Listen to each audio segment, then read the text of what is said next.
Bismillahirrahmanirrahim. Assalamualaikum warahmatullahi wabarakatuh.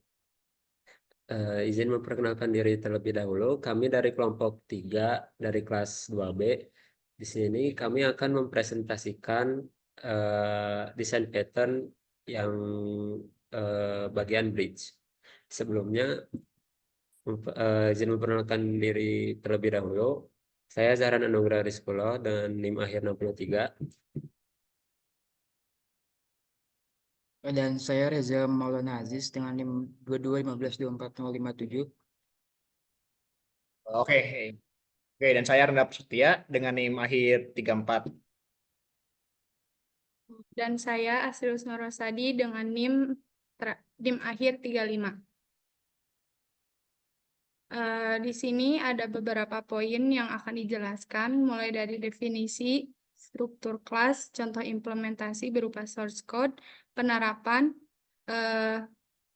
advantage and disadvantage dari design pattern bridge. Yang pertama, pengertian. Apa itu design pattern bridge? Bridge ini merupakan structural patterns yang memungkinkan untuk membagi kelas besar atau sekumpulan kelas yang terkait erat menjadi dua hierarki yang terpisah, yaitu abstraksi dan implementasi, yang nantinya dapat dikembangkan secara independen satu sama lain.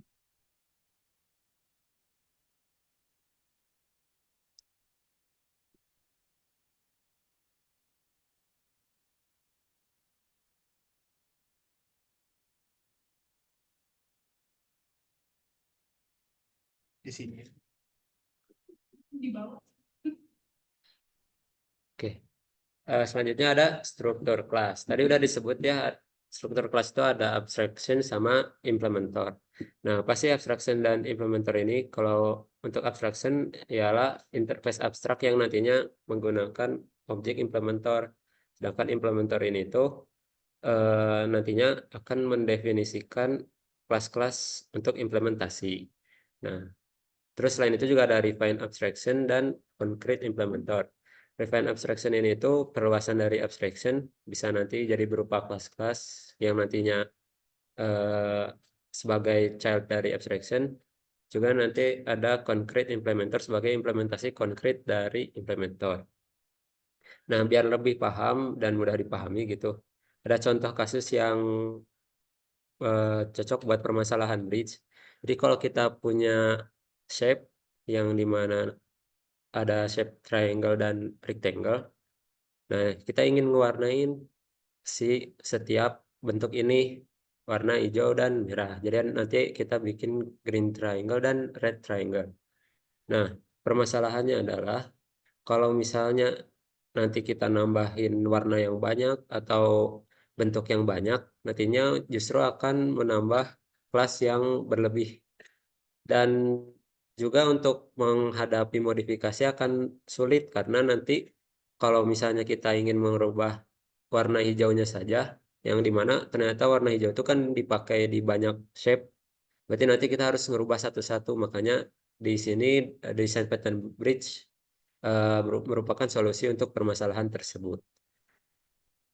Nah, ini sebagai contoh, nanti si shape-nya itu akan berfungsi sebagai abstraktor, sedangkan warnanya, eye color-nya berupa implementor. Nanti yang jadi si shape ini tuh akan menggunakan si color tersebut.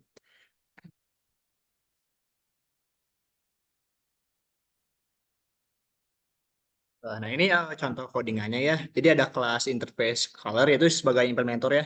Terus ada apa sih si interface itu implements ke kelas color red, color green itu tuh sebagai apa sih si kelas color red green tuh sebagai concrete implementornya.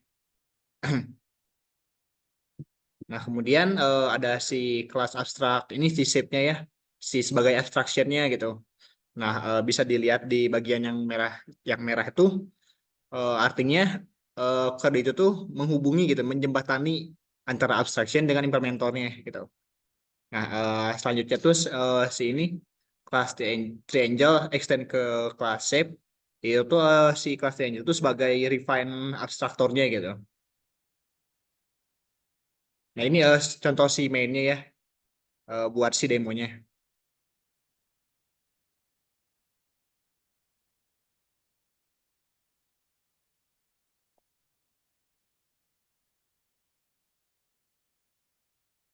Nah, untuk penerapan, yang pertama itu bridge ini cocok untuk ketika ada hierarki yang kompleks dan variasi. Jadi jika memiliki hierarki kelas yang kompleks dengan banyak variasi dan perubahan yang mungkin terjadi, pola bridge membantu dalam memecah hierarki menjadi dua bagian terpisah, yaitu tadi abstraksi dan implementasi. Nah, hal ini tuh bisa membuat kode lebih terstruktur dan mudah dipahami.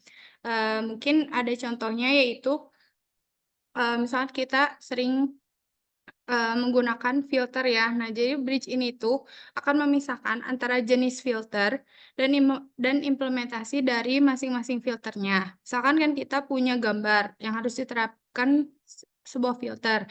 Nah, pola bridge ini tuh akan membuat sebuah abstraksi yang nantinya berisi referensi ke gambar tersebut dan implementasinya yaitu yang berisi logika untuk menerapkan filter. Nah, jadi nanti kemudian si filter itu tuh yang bermacam-macam bisa diimplementasikan sebagai implementasi yang berbeda-beda. Nah, untuk yang kedua, bridge juga cocok ketika ingin menghindari ketergantungan statis. Jadi pola bridge memungkinkan untuk mengganti atau memilih implementasi pada saat runtime. Ini sangat berguna dalam situasi di mana perlu memilih implementasi tertentu berdasarkan kondisi atau konfigurasi yang berubah-ubah. Misalkan contohnya, yaitu sistem pemesanan transportasi online, yaitu kayak Grab. Nah, jadi kan di Grab ini biasanya ada dua tipe ya transformasi, yaitu mobil dan sepeda motor. Nah, jadi kedua tipe ini tuh memiliki karakteristik yang berbeda, misalkan dalam hal pengoperasian dan biayanya. Nah, jadi pola bridge memungkinkan aplikasi untuk memiliki struktur yang terpisah antara jenis transportasinya, tadi mobil atau sepeda motor, dan fitur-fitur yang berbeda dari setiap jenis transportasi, tadi hal pengoperasiannya atau biayanya kan beda-beda.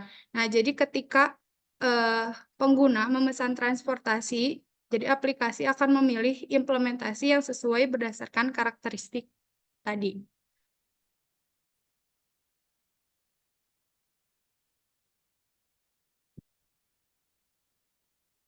Oke, nextnya ada keuntungan dan juga kerugian jika kita menggunakan pattern bridge. Yang pertama ada dari sisi abstraksi dan juga implementasinya, yaitu bisa dikembangkan secara independen satu sama lain. Terus yang kedua, bridge itu karena dia memisahkan bagian program yang penting. Jadi ketika kita ingin melakukan perubahan kecil, maka dia tidak akan mempengaruhi keseluruhan struktur kelas. Terus ketiga ada prinsip tanggung jawab tunggal yang dimana setiap komponennya itu dia mempunyai tanggung jawabnya masing-masing. Jadi jika kita ingin melakukan suatu perubahan pada satu komponen, maka dia tidak akan mempengaruhi komponen-komponen yang lain. Lalu untuk disadvantage sendiri, yang pertama meningkatnya kompleksitas karena salah satu dari kelemahan pattern bridge adalah meningkatnya kompleksitas dikarenakan dalam menerapkan pola ini kita mungkin perlu membuat banyak kelas dan juga interface tambahan. Hal ini membuat struktur programnya itu sulit untuk dipahami.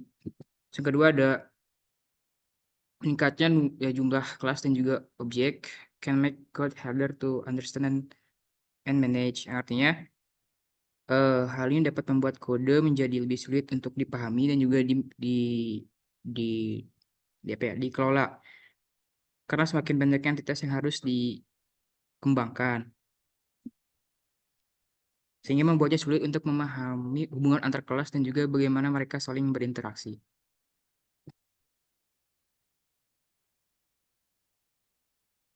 Oke, mungkin cukup sekian dari kelompok kami. Mohon maaf ya ada kekurangannya. Assalamualaikum warahmatullahi wabarakatuh. Kalau sih gitu menit juga.